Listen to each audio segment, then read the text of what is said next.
Bismillahirrahmanirrahim. Assalamu alaikum, dear students. I hope all of you will be fine. In the last lecture, we have discussed the equivalent circuit, the terminal characteristics, and non-linear analysis of a shunt DC motor. In this lecture, we will have a look at the different methods of speed control of shunt DC motors. Now, the question is, what is the speed control? First of all, we will discuss the definition of the speed control. As we have already derived the equation of shunt DC motor in the last week lecture. The equation of DC shunt motor is shown here. Omega is equal to minus Ra into induced torque over K phi square plus Vt over K phi, where phi is the flux per pole, Ra is the armature resistance, Vt is the terminal voltage or input voltage of the DC shunt motor, and K is the machine constant. Based on this, we have plotted the graph between induced torque and speed omega. The graph is shown here. As we have already derived this graph in the last week lecture. This is the induced torque and this is the speed omega. The induced torque is basically generated inside the machine and omega is the speed of rotation of the DC shunt motor. When the value of induced torque will be equal to 0, then the value of speed omega will be equal to Vt over K phi. That is, putting the value of tau induced is equal to 0 in this equation, we get omega is equal to minus Ra into 0 over K phi square plus Vt over K phi. After multiplication, we get omega is equal to Vt over K phi. This is called the no-load speed of DC shunt motor. That is, by using this formula, we can calculate the no-load speed of the DC shunt motor. The no-load speed of the DC shunt motor is the speed when the tau induced is equal to 0. So based on this will be that point.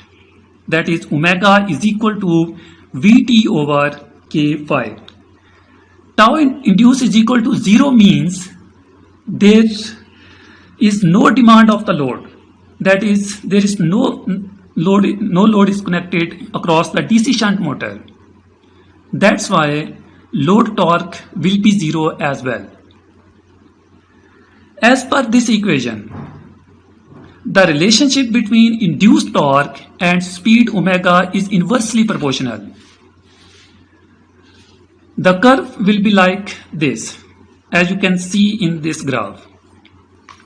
When the value of induced torque will increase, then the value of speed of the DC shunt motor will decrease due to this minus sign. The relationship between tau induced and omega is inversely proportional due to this minus sign. When the value of tau induced will increase, then the speed of the DC shunt motor will decrease due to this minus sign, as you can see in this graph. That's why the curve is drooping curve. The magnitude of the drooping curve will give this factor, that is minus Ra over K phi square. This factor is very important. If the magnitude of this factor will be more, that is, if the magnitude of the minus Ra over K phi square will be more, then the speed of the DC shunt motor will decrease more fastly. If the magnitude of this factor, that is minus Ra over K phi square, will be less, then the speed of the DC shunt motor will decrease more slowly. So that's why this factor is very important. This factor is basically tell us how fast or how slow the speed of the DC shunt motor will decrease. And this factor is basically tell us the initial speed of the DC shunt motor. By using this factor, we can calculate the initial or no load speed of the DC shunt motor. Now, let the load is connected across the DC shunt motor. When we connect the load across the DC shunt motor, then the armature current will flow across the armature winding. In case of no load, the armature current will be zero. When we connect the load, then the armature current will flow across the armature winding. Due to this current, the induced torque will produce. This is the full load torque. When the value of tau induced is equal to 0, then this will be the torque. This is called the no load torque. When we connect the load, then armature current will flow. Due to this armature current, torque will produce. This is called the full load torque. This is the point where full load torque lies. And this will be the speed omega 1 due to this full load torque. As we have already discussed, when the load will increase, then the induced torque will increase. Due to this, the speed of the DC shunt motor will decrease.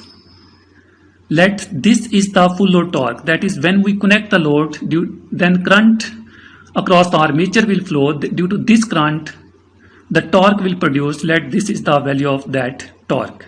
And this will be the speed after connected the load. This is called the omega 1, as you can see in this curve. If the load torque will lie at this point, then this will be the speed of the DC shunt motor called omega 2. If the load will be more, then the induced torque will be more and speed of the DC shunt motor will be less. If the load is less, then the induced torque will be less. Due to this, the speed of the DC shunt motor will be more. So this is very important point of this graph. Full load torque is the torque which is generated at the rated armature current, because in every winding there is a limit of the current. The maximum limit of the current is called the rated current of that wire. Due to rated current, as we have already known, tau induced is equal to K phi into Ia. The relationship between armature current and induced torque is directly proportional. When the maximum or rated current will flow across the winding, then the maximum torque induced will produce. This is called the full load torque. That's why this point is very important. So, what is the speed control? To control the speed of shunt DC motor at a particular torque is called the speed control. This is very important point. The speed control is the control of the speed of the DC shunt motor at a particular torque. That is, we want to control the speed at a specific torque. As you can see in this curve, this is the full load torque. Tau FL1 is the full load torque, as you can see in this graph, and this will be the speed omega 1. So here our main objective is, we don't want to change the full load torque. If the load will be less, then the full load torque will be less and the speed will be more. So here is our main objective is, we don't want to change the full load torque. This is the full load torque and this is the speed omega 1. So here our main objective is to increase the speed at this point. Here our main objective is to increase the speed at this point without changing the full load torque. So we can change the speed of the DC shunt motor at a particular torque. It means here we want to shift this curve. Here we want to shift this curve. As you can see, this is the curve between induced torque and speed omega. If we shift this curve, then the speed of the DC shunt motor will increase at a specific torque. As you can see in this graph, this is the old speed and we want to shift this curve. This is the new curve. Now as you can see in this and in this point, this is the value of full load torque. Now the speed of the DC shunt motor will be more at a specific torque if we shift this curve. If we shift this curve upward, then the speed of the DC shunt motor will be more. If we shift this curve downward, then the speed of the DC shunt motor will be less. So this is our main objective. We don't want to change the full load torque. We just want to increase the speed of the DC shunt motor without changing the full load torque. We can increase the speed of the DC shunt motor by shifting this curve. That is the curve between induced torque and omega. By shifting this curve, we can change the speed of the DC shunt motor without changing the full load torque. So this is our main objective in this speed control of shunt DC motors. So based on this, as you can see in this equation, there are different parameters. So here we don't want to change a particular torque, that is tau induced, and K is also constant in this equation. There are three parameters we can change. Here we can change the armature resistance, we can change the terminal voltage, and we can change the flux per pole. By changing these three parameters, we can change the speed of the DC shunt motors, because K is the constant and we don't want to change the torque, induced torque. So by changing these three parameters, that is armature resistance, terminal voltage and flux per pole, we can change the speed of the DC shunt motors. That's why there are three methods of speed control of shunt DC motors. The first method is by changing the flux, we can change the speed of the DC shunt motor. As we know, the relationship between flux and field current is directly proportional. That is IF directly proportional to flux. If we want to change the flux, first we will change the field current, because the relationship between field current and flux is directly proportional according to Ampere law. And if we want to control the field current according to Ohm law, IF will be equal to Vt over Rf. In case of DC shunt motor, it means by changing field resistance, we can change the value of field current. By changing the field current, we can change the value of flux. And if we change the value of flux, then we can control the speed of the DC shunt motor. This is the method number one. The method number one is we can control the speed of the DC shunt motor by changing the field resistance, because through field resistance we can change the field current, and due to field current we can change the flux. That's why the first method of speed control of DC shunt motor is by changing the field resistance, we can control the speed of the DC shunt motor. And the second method is we can change the speed of the DC shunt motor by changing the armature voltage. The second method, that is by changing the armature voltage, we can change the speed of the DC shunt motor. This is the method number 2. These two methods are very common and usually used. That is by changing the field resistance and by changing the armature voltage. And the third method is by changing the armature resistance Ra, we can change the speed of the DC shunt motor. This method is not usually used. So these three methods we used to control the speed of the DC shunt motor. In this lecture, we will have discussed the method number 1, that is to control the speed of the DC shunt motor by changing the field resistance Rf. Now, first of all, we will discuss the speed control of DC shunt motors by changing the field resistance. This is the method number 1. By using this method, we can change the speed of the DC shunt motor as we have already discussed. The equivalent circuit of DC shunt motor is shown here. This is the field resistance. This is the armature resistance and this is the terminal voltage. And this is the input current or line current IL, and this is the back EMF or internal generated voltage EA. And the current across the armature is IA and the current across the field winding is IF.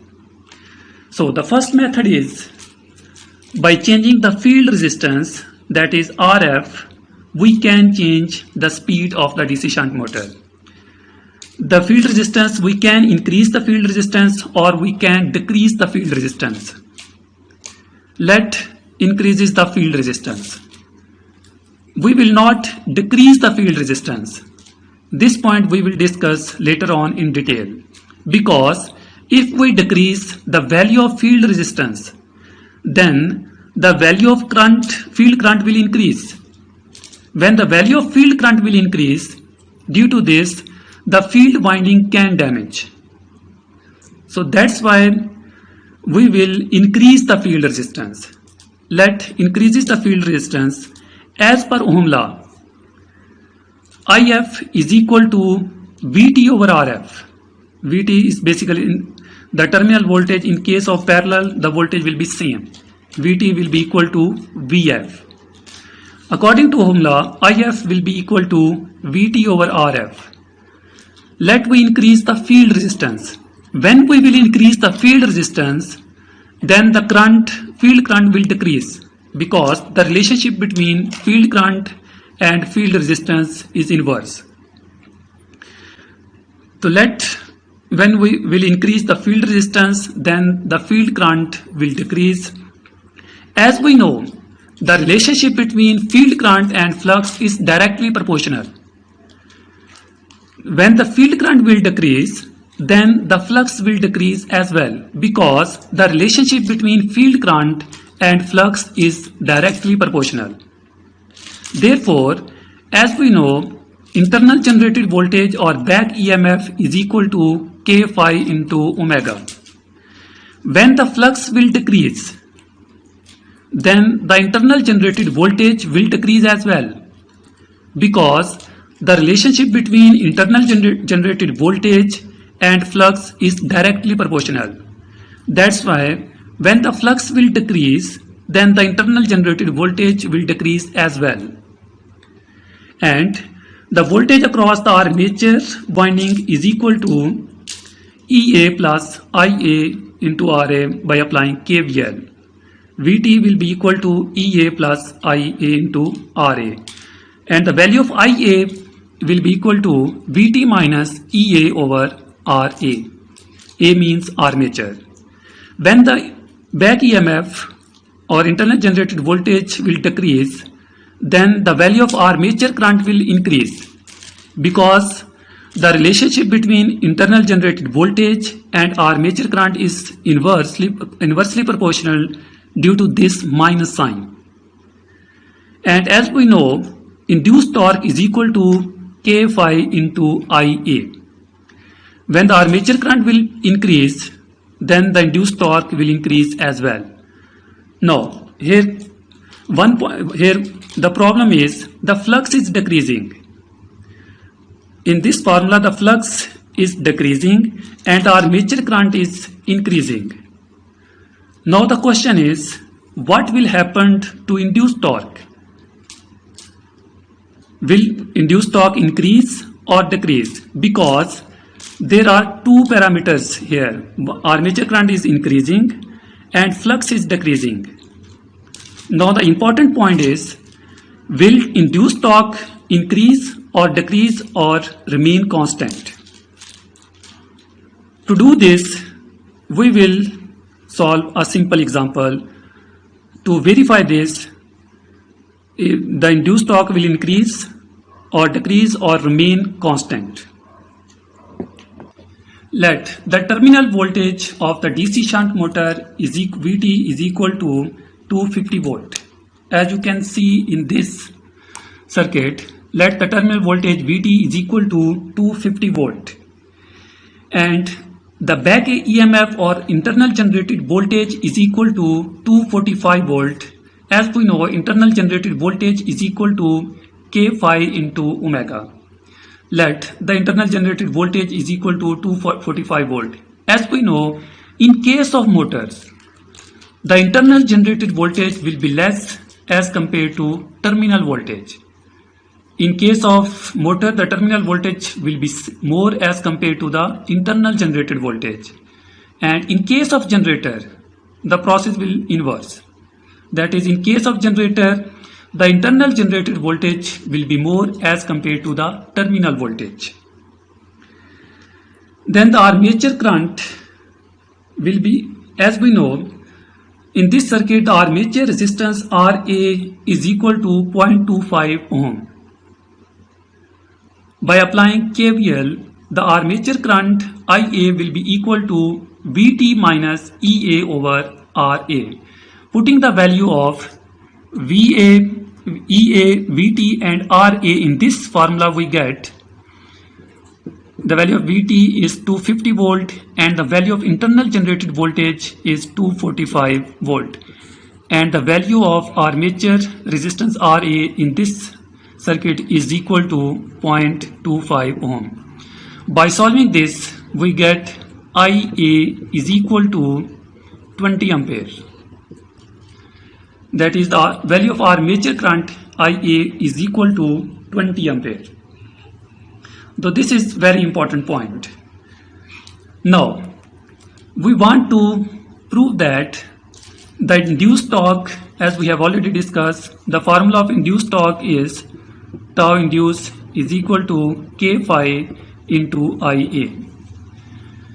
As we have already derived, in the speed control, by changing the field resistance, Ia is increasing and flux is decreasing. So we want to verify this, which factor will affect more. If Ia will affect more, then the induced torque will increase. If the factor of flux will affect more, then the induced torque will decrease. Now, by solving this, we get armature current is equal to 20 ampere. Now, what happens in this motor? As you can see in this circuit, in this DC shunt motor, what happens in this motor if there is a 1% flux decrease? If we decrease the 1% flux, then what will happen in this motor? That is, if we decrease the value of flux 1%, then what will change occur in the armature current? So, with 1% reduction in flux, as we know, Ea is equal to K phi into omega. The relationship between flux and Ea is directly proportional. When we decrease the 1% flux, then the internal generated voltage will decrease 1% as well, because the relationship between internal generated voltage and flux is directly proportional. Therefore, the new internal generated voltage Ea dash will be equal to 99% into internal generated voltage of the old one. The internal generated voltage without flux reduction is 245 volt. Now we will decrease the 1% flux. When the 1% flux will decrease, then the internal generated voltage will decrease 1% as well, because the relationship between internal generated voltage and flux is directly proportional. Therefore, the remaining internal generated voltage will be 99%. That is 0.99 into the internal generated voltage 245. After multiplication of 0.99 and 0.245, we get the value of internal generated voltage is equal to 242.55 volt. This is the new internal generated voltage after the reduction of 1% in flux. Without reduction, the internal generated voltage is equal to 245 volt. After the reduction of 1%, the new internal generated voltage is equal to 242.55 volt. Now, the new armature current will be equal to Terminal voltage is 250 volt, and the new internal generated voltage after the reduction of 1% flux is equal to 242.55, and the armature resistance is 0.25. After solving this equation, we get the new armature current IA dash is equal to 29.8 ampere. This is the new value of armature current with 1% reduction in flux. That is, we decrease the 1% flux. When we decrease the 1% flux, then the new armature current is now 29.8 ampere. Without reduction in flux, the armature current IA is equal to 20 ampere. There is approximate 10 ampere change occur in the armature current. The overall change in percentage in the armature current is equal to new armature current minus old armature current divided by old armature current into 100. The new armature current is 29.8 ampere. The old armature current is without 1% reduction in flux is equal to 20 ampere divided by 20 into 100 is equal to approximate 49%. It means the change in armature current occurs with reduction of 1%, approximate 49% armature current increases. If we decrease the 1% in flux, then the armature current 49% increases. Now, based on this, we can say that the effect of armature current will be more as compared to the flux, because when we decrease the flux 1%, the armature current is basically increases approximately 49%. So based on this, we can say that the effect of armature current will be more as compared to the flux. Now, as we have already discussed, tau induced is equal to K phi into IA. Here current, armature current is increasing and flux is decreasing. As we have already solved, when the armature current will increase, the armature current is increasing more as compared to the flux. When flux 1% is decreasing, then the armature current 49% increases. Due to this, the effect of armature current will be more as compared to flux. It means the induced torque will increase. That means induced torque will be greater than the torque law when we increase the field resistance. By changing the field resistance, that is, by increasing the field resistance, we can increase the induced torque. When the induced torque will be greater than the load torque, then the speed of the DC shunt motor will increase. That's why omega will be increasing. When omega will be increasing, as we know, the relationship between the omega and the internal generated voltage is directly proportional. When the omega will increase, then the internal generated voltage will increase as well. When the internal generated voltage will increase, then the armature current will decrease, because the relationship between internal generated voltage and armature current is inversely proportional due to this minus sign. And when the armature current will decrease, then the induced torque will decrease as well, when the induced torque will be equal to load torque at higher speed. How much torque will reduce? It will reduce till the torque induced becomes equal to load torque at a higher speed. So in this way, we can change the speed of the DC shunt motor by changing the field resistance. So this is the method number 1. Now let us see what will graphically happen. As we know, the equation of DC shunt motor is omega is equal to minus Ra over K phi square into induced torque plus Vt over K phi. As we have already discussed, the graph will be like this. That is, when the induced torque will increase, then the speed of the DC shunt motor will decrease. This graph we have already discussed a lot of time. This is the induced torque and this is the speed omega. Let this is our reference point. Let the full load torque lies at this point. And then the value of speed will be omega 1. This is the no load speed and this is the initial field resistance RF1. When we will increase the field resistance, as we have already derived, when we increase the field resistance from RF1 to RF2, then the speed of the DC shunt motor will increase, as we have already derived the relation between speed or induced torque and field resistance. When we will increase the field resistance from RF1 to RF2, then the speed of the DC shunt motor will increase, because when we will increase the field resistance, then the field current will decrease, as according to Ohm law, IF is equal to VT over RF. When the RF will increase, then the field current will decrease. As we know, the relationship between field current and flux is directly proportional.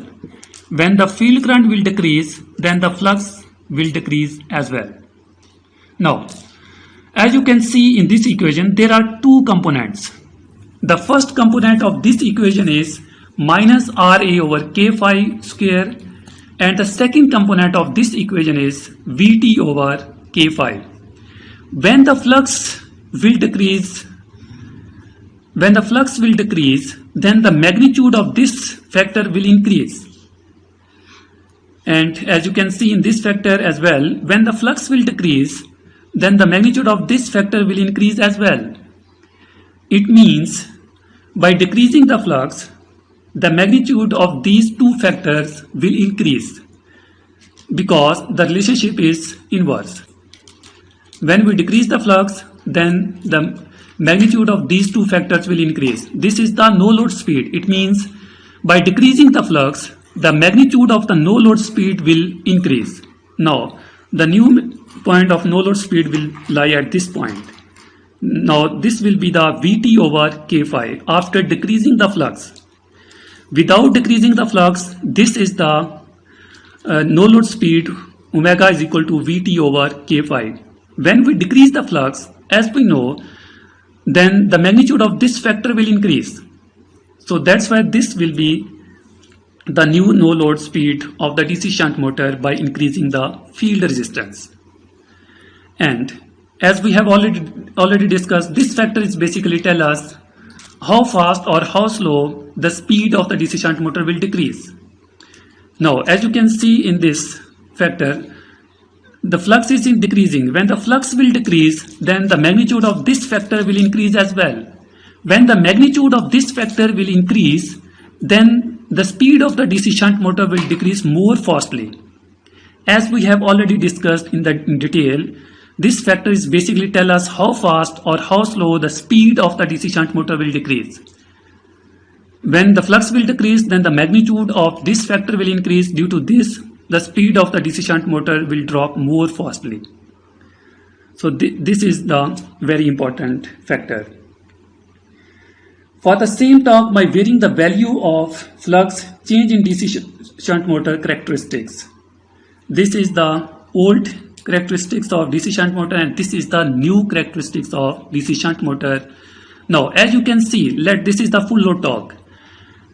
At that particular torque, at the start the speed was omega 1. Now, by increasing the field resistance, now the characteristics of DC shunt motor is shifted upward.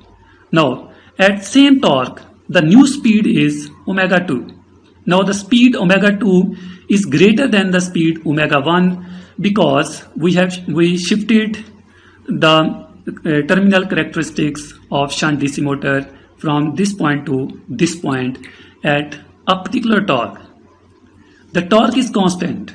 Without changing torque, we have shifted the curve between tau induced and omega from this point to this point by changing the field resistance.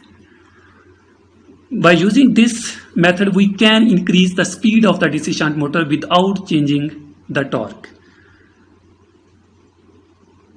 Clearly, you can see in this graph, the omega 2 is now greater than the omega 1 without changing the full load torque. Now we will discuss the warning about field resistance speed control. There is a drawback of field resistance speed control as well.